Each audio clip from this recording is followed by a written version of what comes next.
नमस्कार, India TV देख रहे हैं आप और मैं हूं आपके साथ प्रिया शर्मा और वक्त हो चुका है शब्दबान का।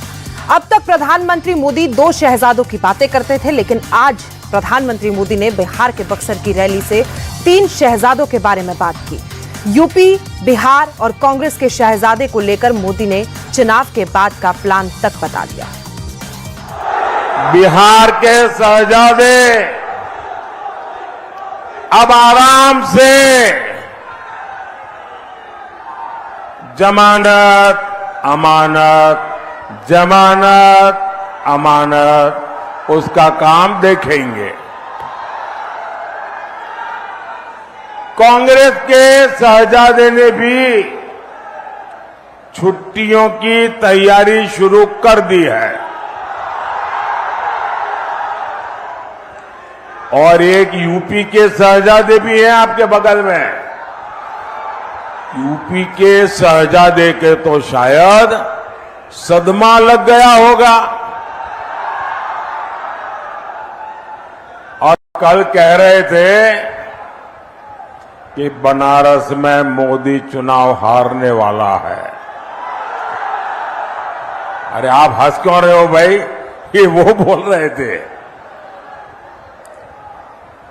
इतना ही नहीं, वो इन्होंने ये भी कह दिया कि यूपी में 80 की 80 सीटें इंडी गठबंधन जीत रहा है और जो सुन रहे हैं उनकी पार्टी के लोग वो भी हंस रहे थे।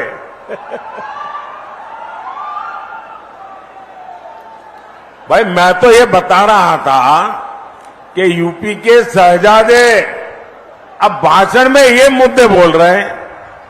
अब पता नहीं बार बार साइकिल पंक्चर होने का सदमा है या कांग्रेस वाले शहजादे की संगत का असर है। आज छठे चरण का मतदान पूरा हो गया और अब सिर्फ फाइनल राउंड यानी 7वां चरण बचा हुआ है। ऐसे में अब तक 4 जून के नतीजों के बाद क्या होगा, इस पर भी रिएक्शन आने शुरू हो गए हैं। पीएम मोदी ने बिहार की रैली में कहा कि 4 जून के बाद इंडिया अलायंस वाले एक दूसरे का कपड़ा फाड़ना शुरू कर देंगे। 4 जून शाम होते होते आरजेडी वाले कहेंगे कि कांग्रेस ने लुटिया डुबो दी।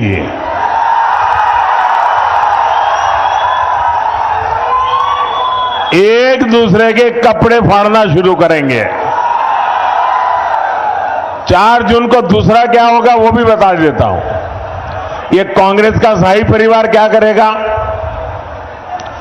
कांग्रेस का शाही परिवार पराजय का ठिकरा खड़गे जी के सर पर फोड़ करके वो विदेश में छुट्टियां मनाने चला जाएगा।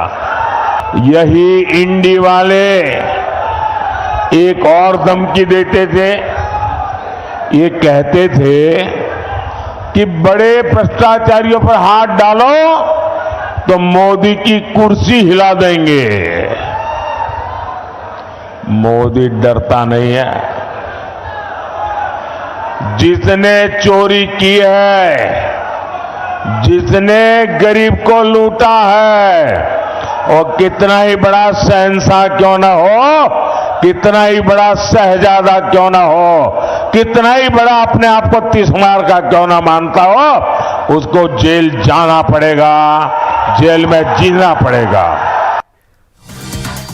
बिहार में प्रधानमंत्री मोदी ने कहा कि मैं SC, ST और OBC आरक्षण के साथ खड़ा हूं। अगर विपक्ष को मुजरा करना है तो करता रहे। मोदी के इस बयान पर कांग्रेस महासचिव प्रियंका गांधी ने पलटवार किया। योगी आदित्यनाथ ने गोरखपुर में प्रियंका ने कहा कि परिवार के मुखिया की आंखों की शर्म नहीं खोनी चाहिए। पीएम मोदी बौखलाहट में आ गए।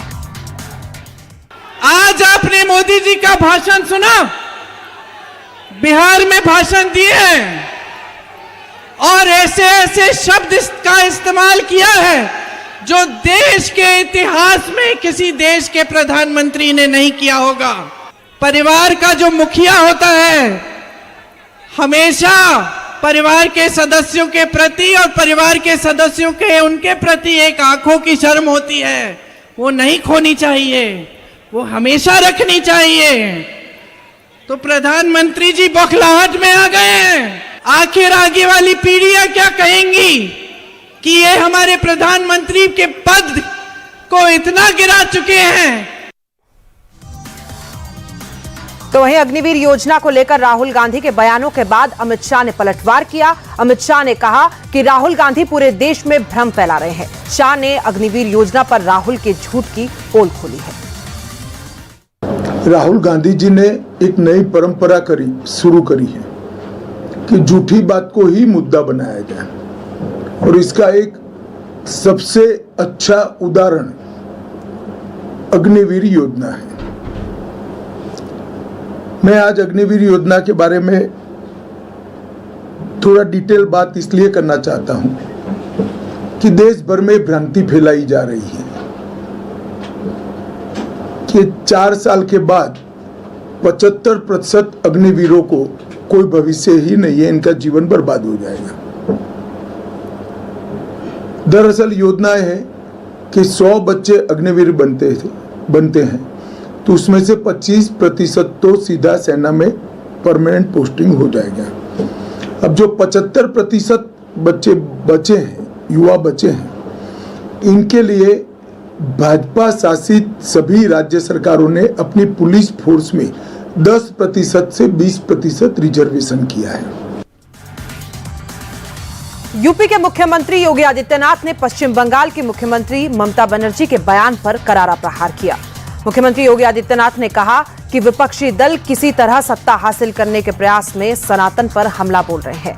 ऐसे गीदड़ भग्गियों वाले बयान से भारत सेवाश्रम संघ और रामकृष्ण मिशन नहीं डरने वाला। पश्चिमी बंगाल में संतों के खिलाफ रामकृष्ण मिशन स्वामी विवेकानंद ने जिस मिशन की स्थापना अपने पूज्य गुरुदेव परमाध्यात्मिक संत परमहंस रामकृष्ण परमहंस जी के नाम पर किया था, आज उन्हें वहां की कांग्रेस गठबंधन का एक सहयोगी उन संतों को धमकी दे रहे हैं। भारत सेवाश्रम संघ के संतों को धमकी दे रहे हैं। ऐसे लगता है जैसे रावण राज हो गया हो, फिर से धमकी देंगे, संतों को जीना हराम कर देंगे। इस प्रकार की स्थिति पैदा करने का प्रयास हो रहा है।